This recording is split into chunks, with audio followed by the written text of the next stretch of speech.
One day of home alone on rainy night horror stories. The sky was an ocean of gray as thick clouds loomed low over the trees surrounding the old house. Rain tapped softly against the windows like quiet fingers, and the wind whispered through the pine trees, bending their branches in eerie rhythm. It was just after 9 a.m. when Claire's parents pulled out of the gravel driveway, leaving her alone for the entire day. It wasn't supposed to be anything special, just a rainy Saturday. Claire, 17, had grown up in this countryside house nestled deep in the woods of Maple Hollow. The house, with its wooden floors, creaky stairs, and drafty windows, was old, built in the 1940s, and full of stories, some real, most not.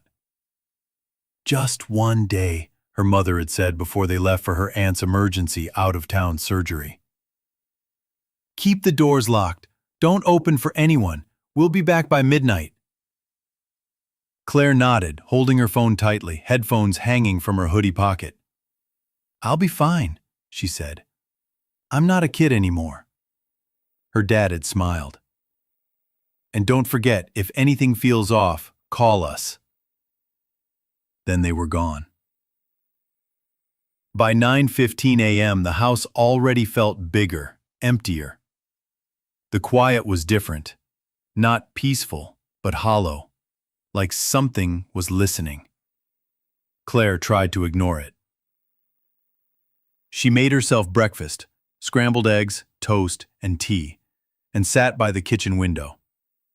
The rain outside picked up speed, now a steady curtain of gray.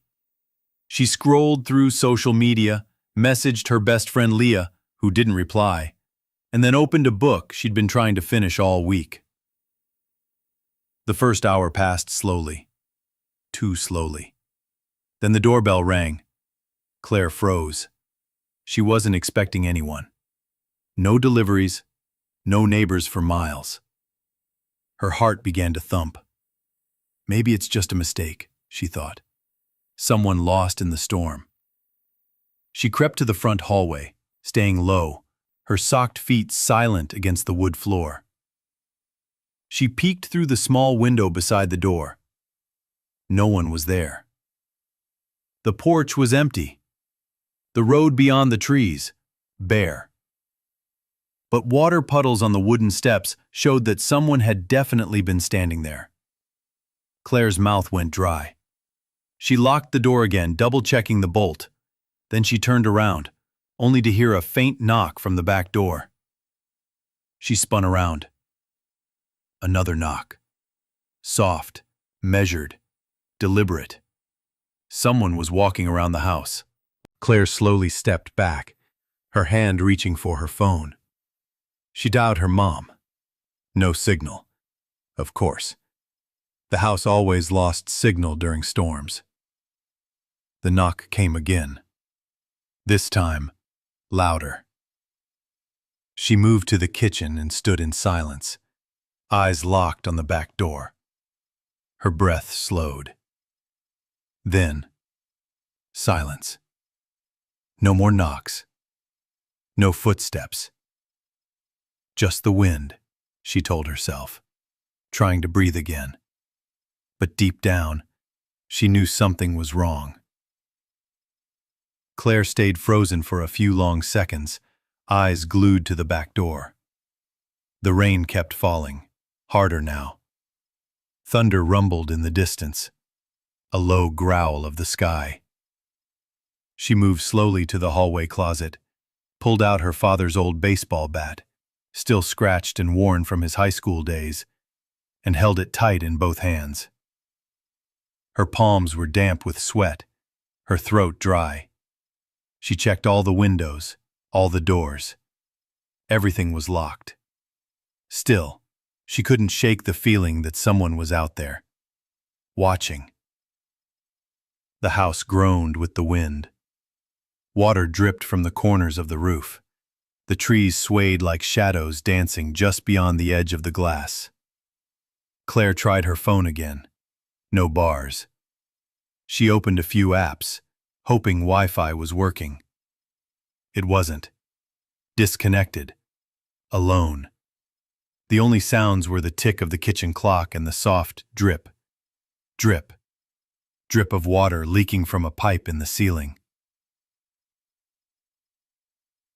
By noon, she was sitting on the couch with a blanket around her shoulders, watching an old horror movie to distract herself.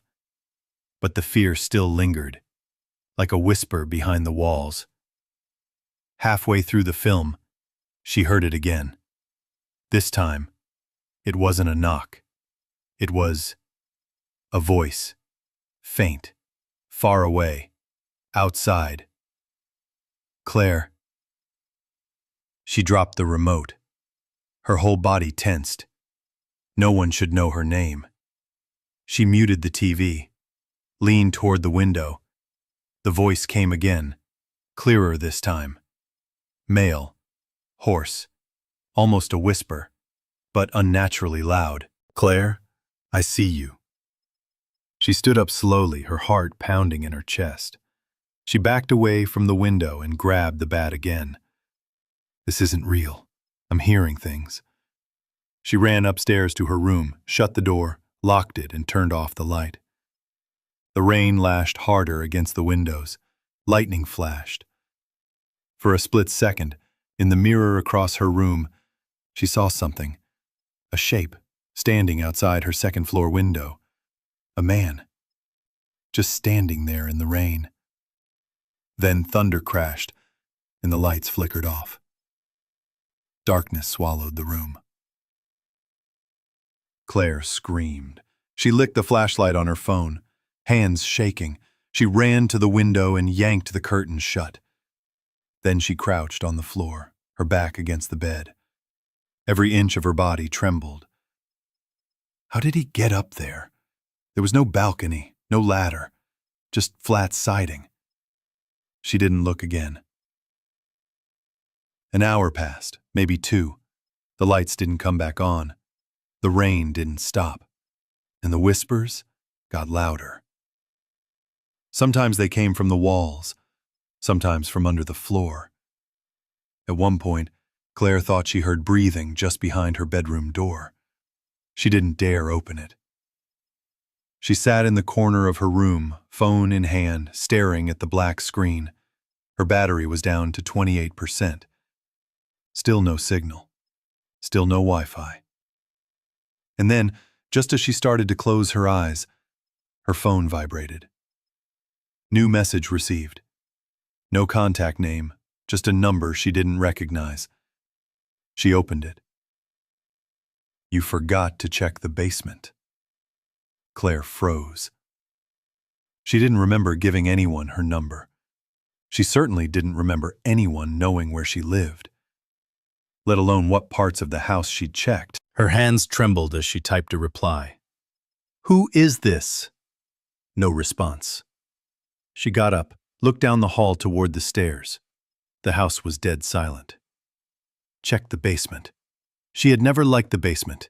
Even in daylight, it felt wrong. Too cold, too deep. But now, at night, in a storm. The thought made her chest tighten. She stared down the staircase. Every step creaked under her feet.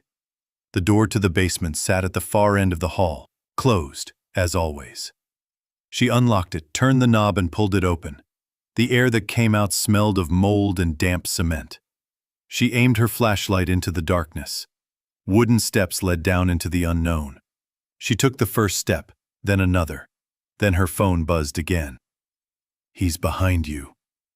Claire whipped around. Nothing. Just shadows and dust. But then, creak. A single floorboard. Behind her, upstairs. Someone was in the house. Claire stood frozen halfway down the stairs to the basement. Her breath caught in her throat. That message, "He's behind you," still echoed in her mind. She looked back up the stairs again. Silence. Her flashlight flickered once, then steadied. Her phone buzzed again. Another message. "If you run, he'll hear you." She turned back toward the basement, heart hammering in her chest. The smell of mildew was thick now. The air felt heavy, almost wet. The light barely reached the bottom of the stairs. Darkness swallowed the corners like smoke. She forced herself to keep going. One step at a time. Thump. Claire spun around. The basement door had just shut behind her. Not slammed. Not blown by the wind. Just slowly, deliberately closed. She was trapped. At the bottom of the stairs, she found a pull string hanging from the ceiling. She gave it a tug. A single bulb flickered to life overhead, casting yellow light over the cluttered basement. Old furniture draped in sheets, boxes piled high, tools hanging from hooks. Shadows danced in every direction. Claire stepped forward, her shoes crunching on dirt and paint chips. She didn't know what she was looking for, but her instincts told her something was down here, something wrong. Her phone buzzed again. "He left something for you." She turned, scanning the room. That's when she saw it. A small cardboard box, sitting perfectly in the center of the basement floor. Not dusty, not aged, clean, new, out of place. She approached slowly. There was no label, no markings, just a single word, written in red ink across the top. Claire. Her fingers trembled as she peeled the flaps open. Inside was a Polaroid photograph. She pulled it out, looked at it under the flickering light. It was a photo of her bedroom, taken from inside the room, from the corner, from the exact angle where she had been sitting earlier. And in the photo, she was there, sleeping. She hadn't slept today. She hadn't even been in that position today. The photo showed her, laying on her side, eyes shut, mouth slightly open. She looked vulnerable. The timestamp on the bottom, 9:23 a.m. Her blood ran cold. That was 15 minutes after her parents left. Someone was in the house the entire day. She stumbled backward, knocking over a box of old tools. They clattered across the floor. Then she heard it. From behind one of the sheets in the far corner, breathing. Deep, wet, slow. Claire's heart jumped into her throat. She turned and ran. Up the stairs, pounding her feet as fast as she could. She reached the top and shoved the basement door open. Slammed it shut behind her. Locked it, then backed away, panting. And then, something scratched the door. Long, slow scrapes. 3 of them, like nails on wood. Claire ran to her room, locked the door, and sat in the corner, sobbing. She didn't know how long she sat there, but eventually, she passed out. Claire woke to complete darkness. No moonlight, no thunder, no sound. Her phone was dead. The house felt still, too still. She reached for the flashlight. It flickered and died. She was blind, and she wasn't alone. She heard footsteps, slow, heavy, coming up the stairs. She reached under her bed and pulled out the bat again. The doorknob rattled. She held her breath. Then the door creaked open. But no one entered. Nothing moved. Silence. Until something whispered in her ear. "You're mine now." She screamed, swung the bat wildly, hit the wall. Nothing there. But the air felt different, colder. Suddenly, the closet door behind her creaked open, and a hand. A pale, clawed hand reached out. Claire stared in horror as the pale hand stretched from the darkness of the closet. Thin, grayish skin stretched tight over sharp bones and fingers too long, too wrong. It didn't move fast. It moved carefully, as if it knew it had time. She dropped the bat, ran, down the stairs, through the dark hallway, slipped on the wet floor by the back door, still slick from the rain that somehow seeped inside. She scrambled to her feet and grabbed the handle, locked. She fumbled with the key hanging by the door, her fingers shaking, breath caught in her throat. She could hear it now. Thud, thud, thud, heavy footsteps above. It was coming down. She turned the key. The lock clicked. She yanked the door open. Only, the rain was gone. So was the wind. Outside, the sky was pitch black. Not like night, like space.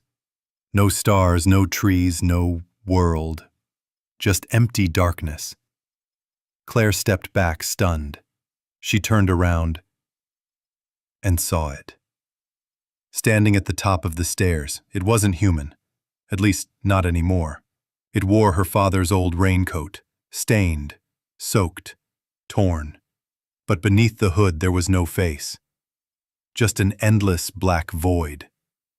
Something inside that hood moved, shifted, like it was breathing. Claire slammed the door shut, bolted it again, then ran to the living room.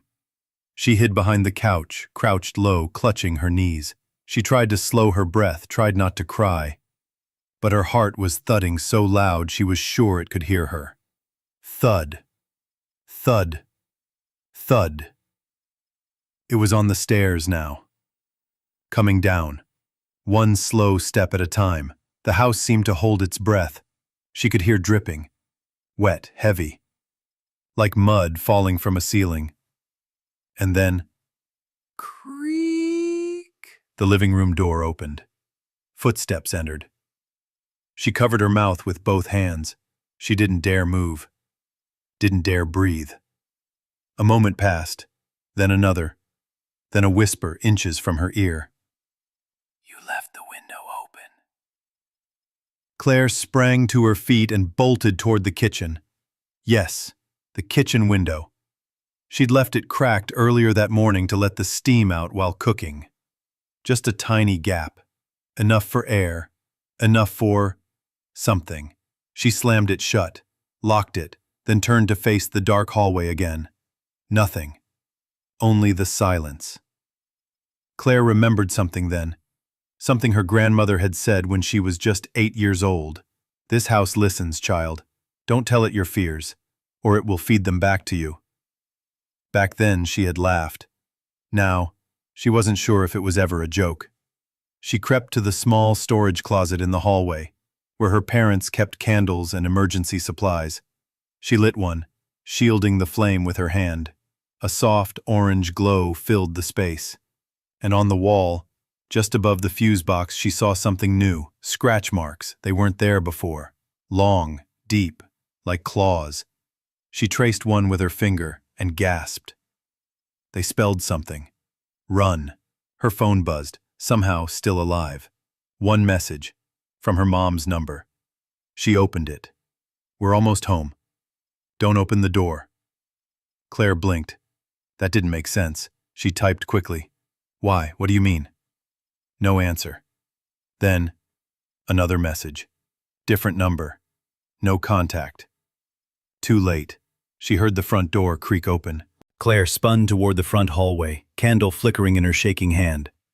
She hadn't unlocked the door, but it had opened anyway. Rain had started again. Light at first, but building, tapping steadily against the windows like fingernails. The front door hung slightly ajar, creaking gently with each gust of wind. And there, standing in the doorway, was her mother, soaking wet, smiling too widely. Claire, her mother said, stepping inside. Her voice was low, smooth, off. Sweetheart, why are you so scared?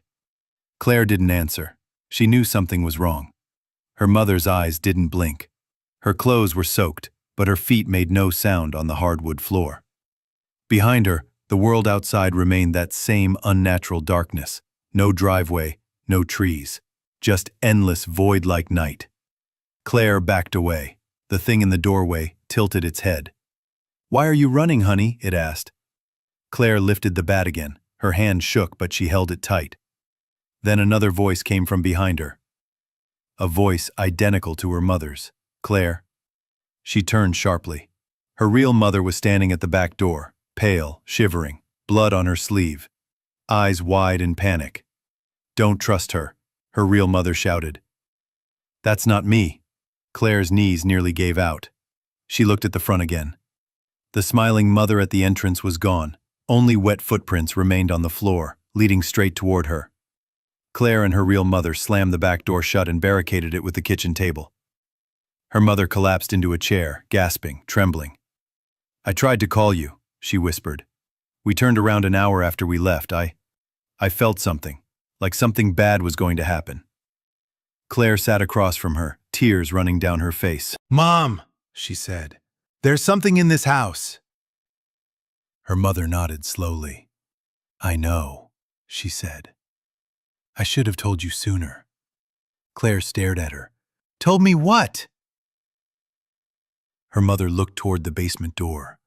Her face turned gray with fear. "That this house isn't just old," she whispered. "It's cursed." Claire's mind raced. "What are you talking about?" Her mother's voice shook. "This house was built by your great-grandfather. He was different. Obsessed with spirits. He used to perform rituals, open things he shouldn't have. When he died, weird things started happening. We moved away, but we kept the house, thinking it would go quiet." She looked at Claire, eyes glistening. "But it doesn't sleep, Claire. It waits, and it listens." Claire remembered the whispers, the photos, the hand in the closet, her bedroom. "How do we stop it?" Claire asked. Her mother stood slowly. "We don't stop it," she said. "We survive it." They tried to leave, together. But the car wouldn't start. The driveway was gone. Trees had vanished. The yard was now an endless plain of black water and fog. It wasn't rain anymore. It was something else. Something alive. The forest itself had disappeared, swallowed by the storm, or worse, pulled into a place that wasn't Earth anymore. Claire and her mother returned to the house and locked every door, every window, pushed furniture against entrances, lit every candle they could find. They sat in the living room, staring at the dark hallway, and then it began knocking. Not on the door, from inside the walls. First above them, then behind the bookcase, then under the floorboards. The sound moved, walking, circling them like a predator.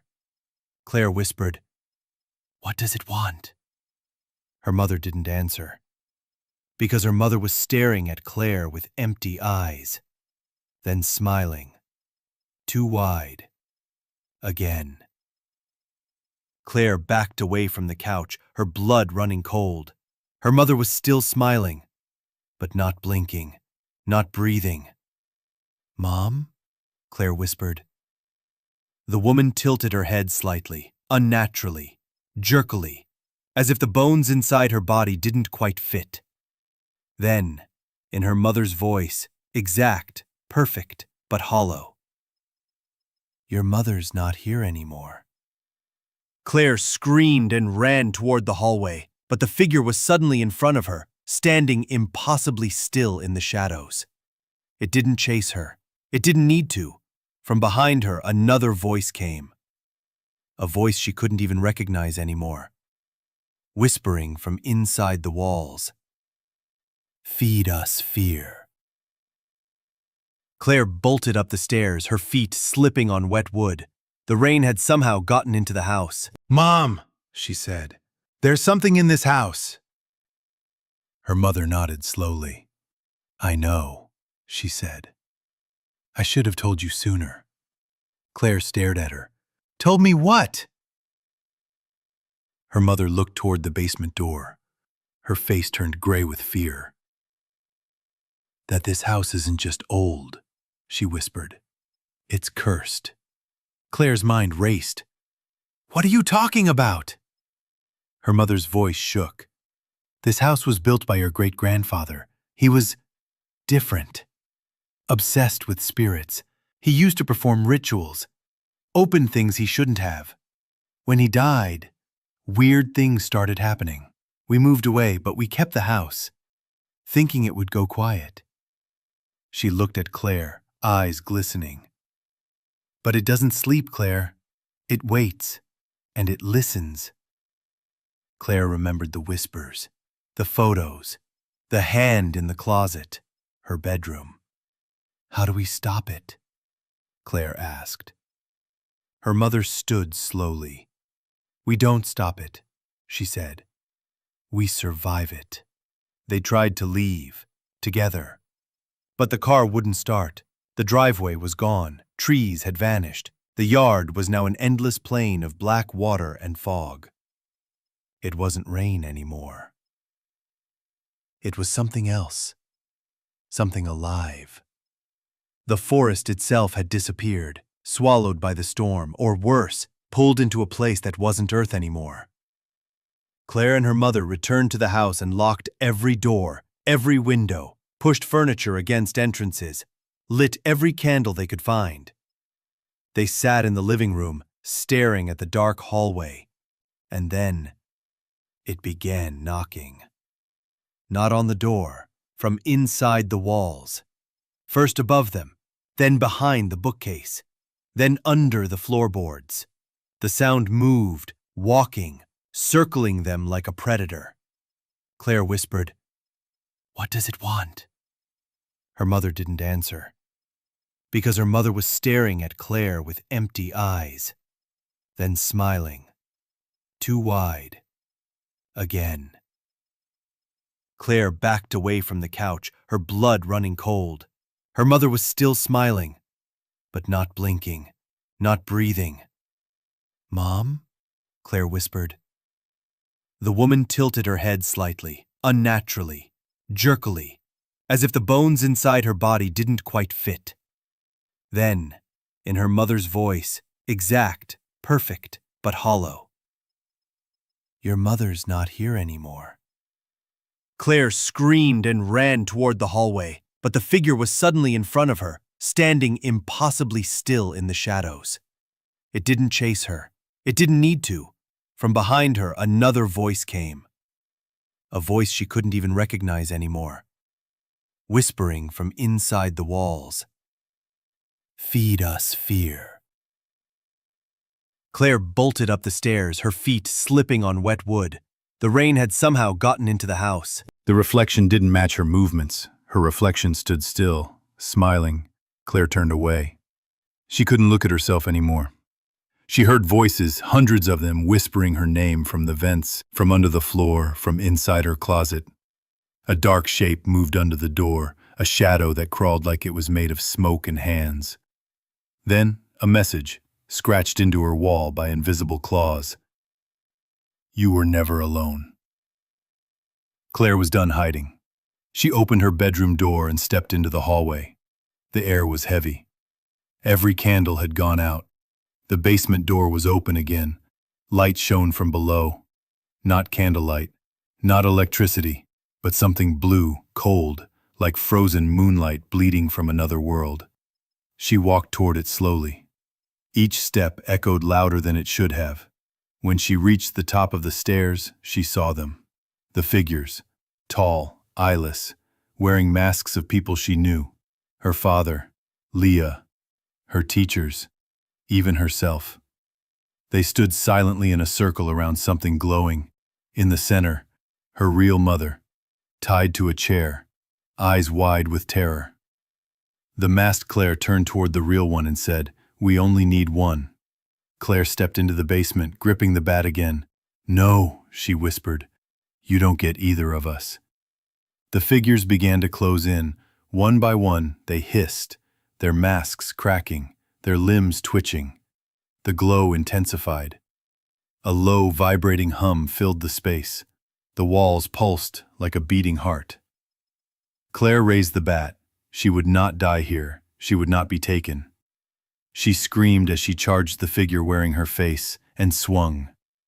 When the police arrived at 6:47 a.m., they found the house wide open. No signs of a break-in. No sign of the parents. The storm had cleared. The sun was rising. They found Claire on the living room floor, curled into a ball, eyes open but unblinking. In her hand she held a shattered photograph of herself and her mother. And carved into the floor beside her, over and over in jagged letters, "I was never alone. I was never alone. I was never alone."